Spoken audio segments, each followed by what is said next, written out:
this whole Chris Jericho thing with the flag, I think Chris Jericho should have known better.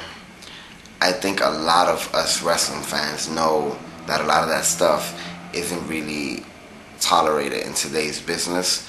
A couple years ago, there was an incident with, wow, I almost called him Bradshaw, JBL, in Germany, I believe, and that situation was pretty serious. So that should have clicked in his mind.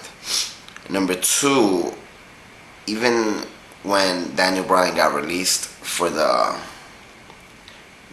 cord around the neck, it was kind of an eye-opener of how seriously different the business is and what you're allowed to get away with and what you're not.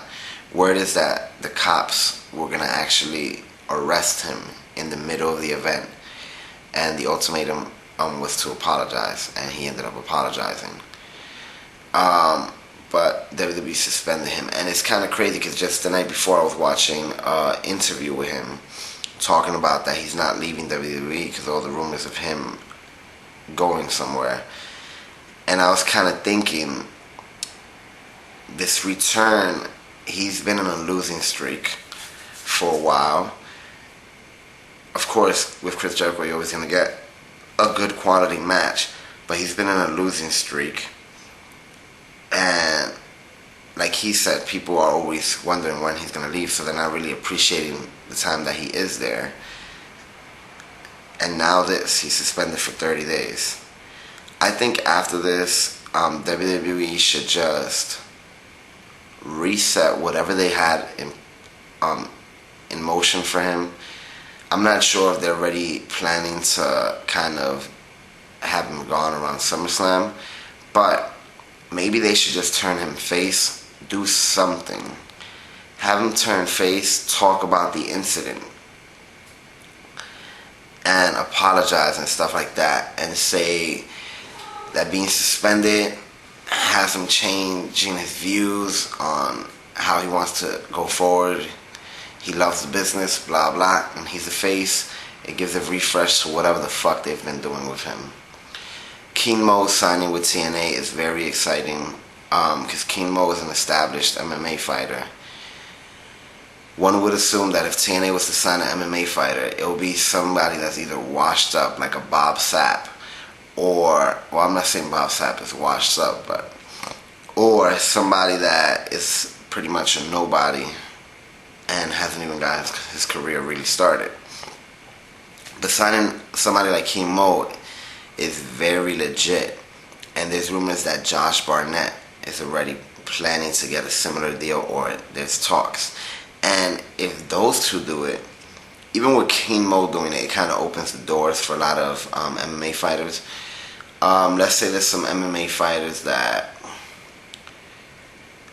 I know Roy Nelson was talking about wanting to try WWE.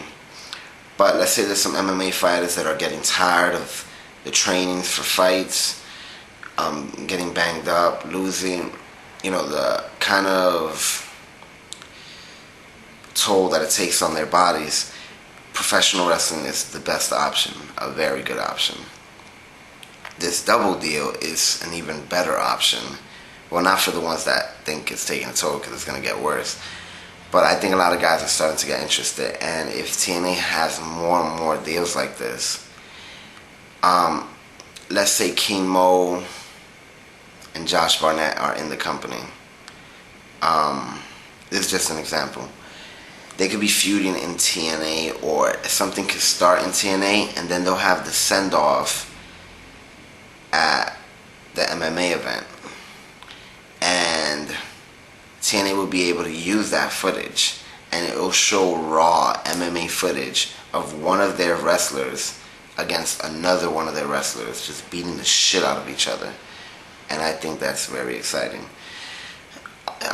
Word is that he's going to start training this summer to debut around November, and that after, I can't pronounce that company, Bellator, but I can't pronounce the company, I never could.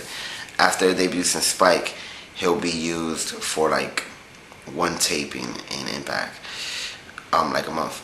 I was seeing people talk about, or how is he going to be able to do Impact Live on Thursdays and then MMA on Fridays. This is stupid, blah, blah. Again, the live impacts are, they're announced and advertised as being for the summer, which means by the time September comes around, October, they'll go back to their taping format. So he will be able to do Impact tapings on a Monday and a Tuesday, and then not have to be there for another 3 weeks. But word is that during this year, when he does debut, he'll even be doing house shows. So he's going to be a full wrestler.